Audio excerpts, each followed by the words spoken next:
The best of the morning to you. This is Monday with Friday, preparing you for a better week ahead.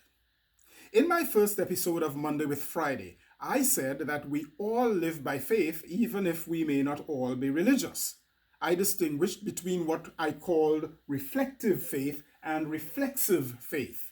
The first is reflection on life's spiritual aspects, on a God who holds all things spiritual and natural together, and then ordering one's life to be in harmony with that reflection. The second is about navigating life based more on learned assumptions than on spiritual reflection. It doesn't take spiritual reflection to believe that the elevator we entered would take us to our desired floor. No, that only takes learned assumptions from previous life experiences.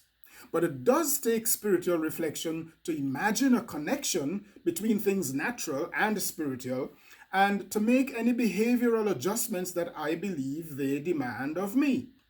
Now, if only some, but not all, people lived by faith, it would be unreasonable to expect everybody to be faithful.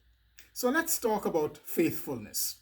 We know the word well, whether it refers to our dog's disposition to us or to people's conduct and relationships. In its adverbial form, it's often used meaninglessly and hypocritically, such as when some politicians and public servants mouth it in their oaths, promising to faithfully uphold, execute, and observe the Constitution of the United States of America, and then doing the exact obscene, iniquitous, and unlawful opposite. Faithfulness, when honored, holds communities together.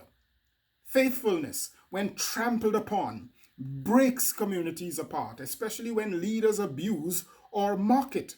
For faithfulness is an indispensable ingredient in the glue that binds people together harmoniously and wholesomely. Those of you who are Christians or otherwise religious, in these days you must reevaluate faith and faithfulness. What do we mean when we say we're faithful to God? I am always tickled when I read a faith story in John's Gospel, chapter 2. Jesus was still a new kid on the public block doing miracles, and many were believing. The Greek would say faithing, faithfulling in him. For in Greek, faith and belief share the same root. Meanwhile, Jesus was not believing or faithing, faithfulling in them because he knew they were merely interested in entertainment, magic, and miracles, not allegiance to the God he was representing.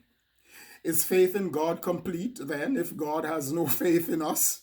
Or put it in another way, is faith in a politician useful if that politician doesn't keep faith with us? When one is faithful, one is believable, dependable, trustworthy, and transparent. They tell you the truth, for faithfulness doesn't mean a yes man or a yes woman.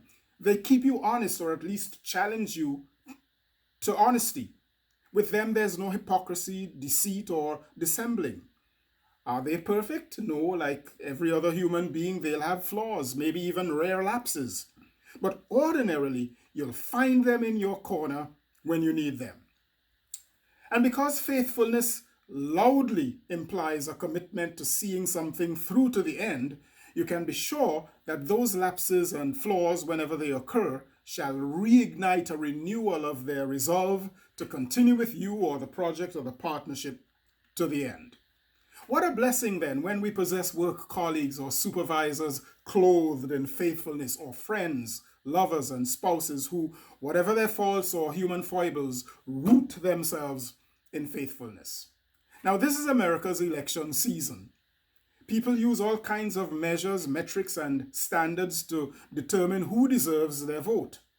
To make the mistake of awarding your precious vote to a candidate for any office who lacks the demonstrable defense of faithfulness is self-defeating and societally deconstructive, whether their faithlessness manifests in personal relationships, business relationships, or shows up as religious infidelity or hypocrisy, or in disfiguring the truth.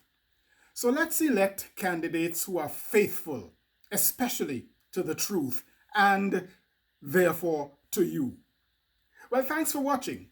And thanks for subscribing. As always, please share this video with someone. I am Michael Friday, and your week just got better. I'll see you again next week. Happy Monday, all the way to Friday.